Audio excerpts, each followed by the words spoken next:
如果你还记得我们之前聊过的 Tigler 的 VTRC 录音通道条的硬件，其中有一个光学压缩的模块，那 Tigler 把它单独做成了一个500的一个小的条，也就是我们今天要讲的 Vocal Leveler。 听这个名字你应该知道 Vocal Leveler 就是帮助你把人声录音的时候或者混音的时候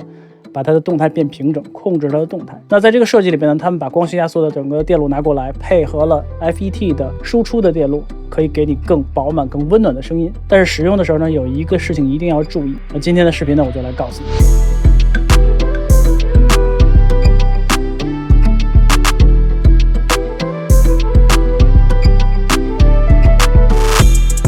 大家好，我是 Alex。 我们呢先来看一看这个东西的界面，因为非常的简单，2句话就能讲完。Tigler 的 Vocal Leveler 上面是你的 VU 的表，增益减少的表，下面一共有2个控制，一个是 Gain Reduction， 一个是输出。 Gain Reduction 就是你希望压多少，然后呢再往下有 Fast、Slow 和中间的 Auto， 这是帮助你控制它的动态控制的时间。绝大多数的时候我觉得 Auto 是一个最合适的， Fast 和 Slow 呢也有它使用的场合，一会儿我们会听到。那这边有一个 Bypass 或者是使用，还有一个 Link， 也就是说你可以有2个模块把它们联合在一起，非常非常的简单。因为光学压缩一般来说，经典的光学压缩就是这种超级简单，增益控制输出。我们呢来听一些声音。说到光学压缩呢，我第一时间就想到这个很多老会员们都记得的这个经典人声，我们一起来听一下。终于你没有回来，还是你从来都不存在，记得我们2手牵手，喝了酒小巷里游，然后他跑了一个没眼你就走。她是个决心扔下火柴的女孩，就这么一点火把诺言都烧坏，曾对自己说你不坏我不爱真活该，香水味乱了你掏了心，真意外爱上一个潇洒的人，我心里留痕，留对你的恨。 OK， 这是老会员们肯定听过这个歌，而且没少听。最开始的时候我们经常用这个声音来做演示。你会发现几件事情，第一件事情是我刚才开始的时候压了很多，甚至最多的时候可能到了10个 dB 的压缩的量，但是听起来并不是很夸张，没有那种特别闪烁的感觉。第二件事情的时候，我后来慢慢把这个声音把压缩的量放开以后，你会发现增加了很多色彩和低频。这个地方是我要讲的，你在用硬件的时候你一定要去熟悉它的色彩或者是它的个性。比如说这个它的设计很有意思，你会发现一个压缩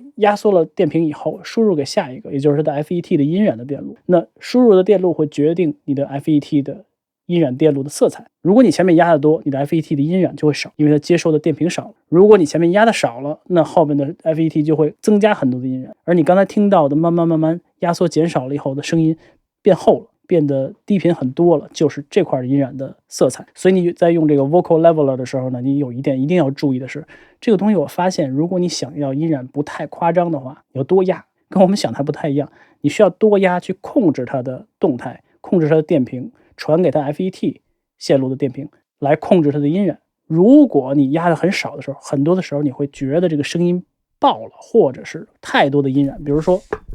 终于你没有回来，还是你从来都不存在，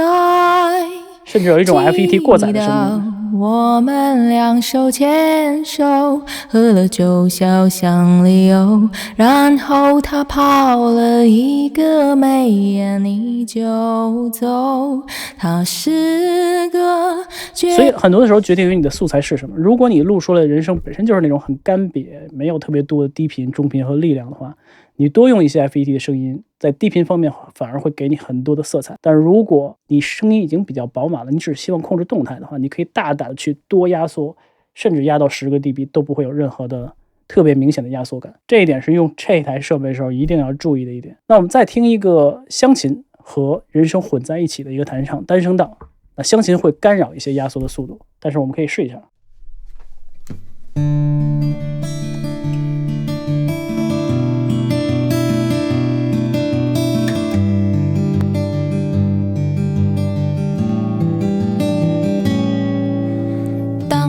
我们听着音乐，还好我忘了是谁唱，谁唱。当时桌上有一杯茶，还好我没将它喝完，喝完。谁能告诉我，要有多坚强，才敢念念不忘？这时候如果把它放开的话，你会发现增加色彩就太多了。如果留在这里，你头发已经有多长？多长？如果放开太多的话，当时如果没有告别，这大门会不会变成一道墙？有什么分？有些场合这些音色是你想要的，有些场合这些音色不是你想要的。所以呢，如果你希望让它干净的话，你一定要注意输入到这个里面的电平的量，同时用它的压缩多压反而会减少它下一步的音染。这一点我已经说得很清楚了。如果你在使用这个设备的时候发现你有太多的色彩，很容易过载，记住了，你可能是压的不够，多压反而不会给你更多的音染。接下来呢，虽然是 vocal leveler， 但是我们也听一些其他的素材，比如说湘琴。我们先把它用在一个扫弦上，因为这个东西用在扫弦上的时候，我可以告诉你这个 fast 和 slow 这两个有什么样的区别。为了获得一个比较干净的一个音色呢，我直接把压缩变成了10，然后输出咱们放到7左右。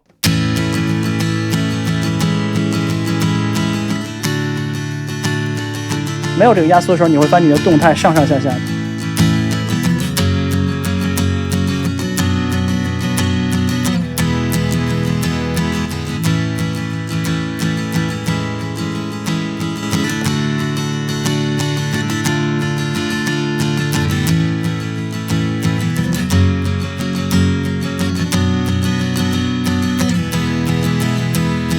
如果说我希望让我的音头哒哒哒哒哒哒那种扫弦，经常我们扫弦的时候，湘琴想要的那个声音更明显一些的话，我们可以换成 fast。我一会儿切到 fast， 你可以对比一下。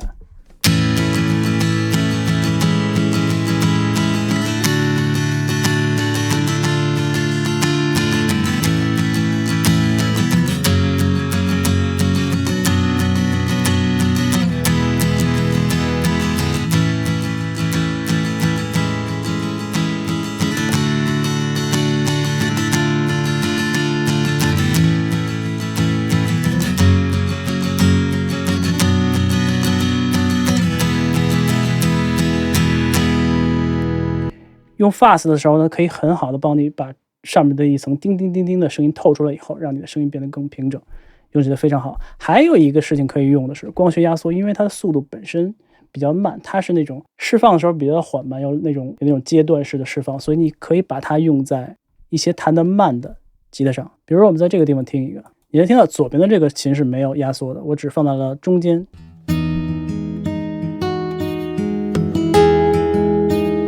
你注意看这个表，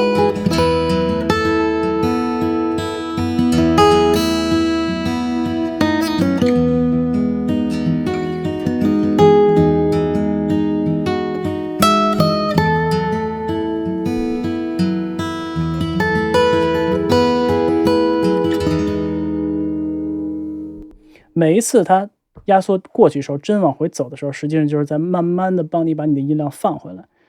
那比如说像这个地方，你的音会因为这个压缩而变长。我们单听这个音轨，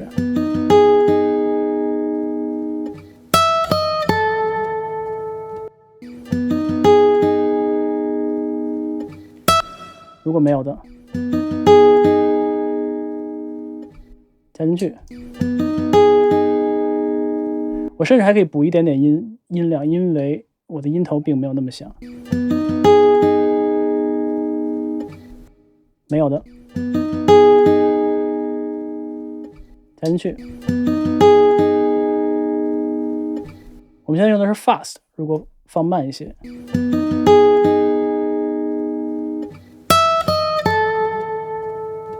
它会帮你把你弹的几个音的音尾稍微延长一些。很多的时候在湘琴的弹的这种音符之类的这种单音的情况下，其实特别好用，因为很多时候我们纠结的是湘琴延音不够，那这个东西有时候就会帮你去更好的去解决这个问题。但是有一点要记住的是，记不记得我们说过，如果你的压缩没有拦住这个信号，会直接撞到你的 FET。所以呢，有的时候你在用它的慢速的时候，你得到的不是一个更长的音、更慢的释放，而更多的是你的音头直接撞到了 FET。比如说，我现在把它放到 slow， 听到那个声音了吗？咚。所以在这个用的时候，你一定要知道为什么出现了这种像过载一样的声音，就是因为你的信号过强撞到了 FET。我们再找另外一个类似的对比，记住了，左边这个琴没有压缩，中间没有压缩。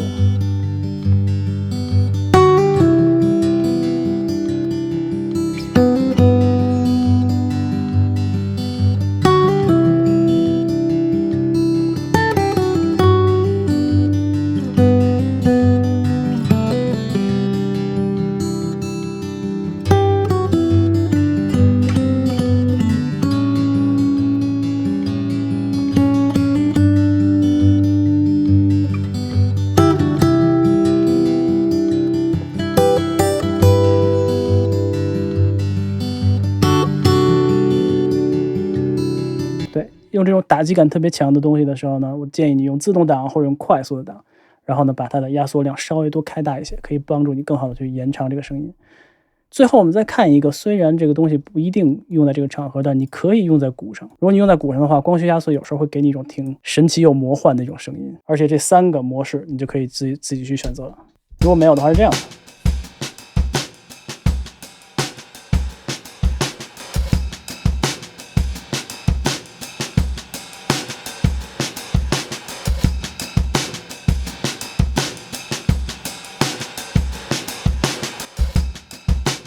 从一种很干瘪的鼓的感觉变成了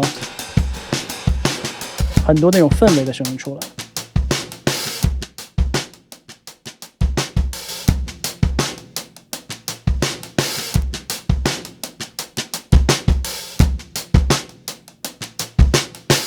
慢速的时候你会发现声音开始去撞你的 FET 的音源了。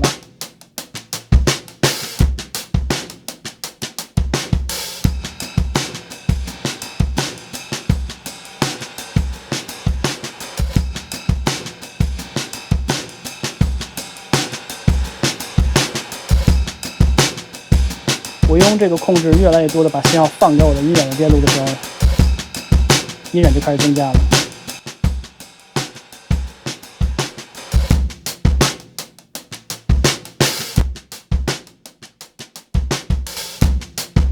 尤其是低频，你会觉得这声音比较熟悉，因为很多的 FET 的设备都是类似的音源。所以在用这个设备的时候，千万要记住了我跟你说的，你要知道你怎么去控制增益，去达到你的音源的电路。在用这些硬件设备的时候，为什么我强烈建议大家去好好的研究一下，多去用一些，然后试图去理解它给你带来的使用的方式。那像这个设备呢，就会有这种需要平衡压缩量和音源之间的关系的这种需求。当然不管怎么说呢，我希望这个视频能够告诉你，如果你用这一个设备的时候，怎么样能够获得清晰干净的声音，或者是怎么能够获得有效的音染，同时还有动态控制。我个人认为呢，这个设备可能用在前期的录音会更适合一些。我能想象你如果有一个前级搭配它，然后再搭配比如说 Tigler 的 Miss EQ， 会是一个相当不错的录音的链路。它的压缩绝对不是那种说压很多以后听起很明显的那种，同时你又可以调整进去一些更多的一些中低频的 FET 的那种音染。对于那些声音比较薄的同学，如果你想加厚一些声音的话，我觉得这是一个挺不错的一个选择。所以呢，你可以去了解一下来自于 Tigler 的 Vocal Leveler 500模块。好吧，那我们就先聊到这儿，感谢大家支持，咱们下次再见，好好学习，天天向上，拜拜。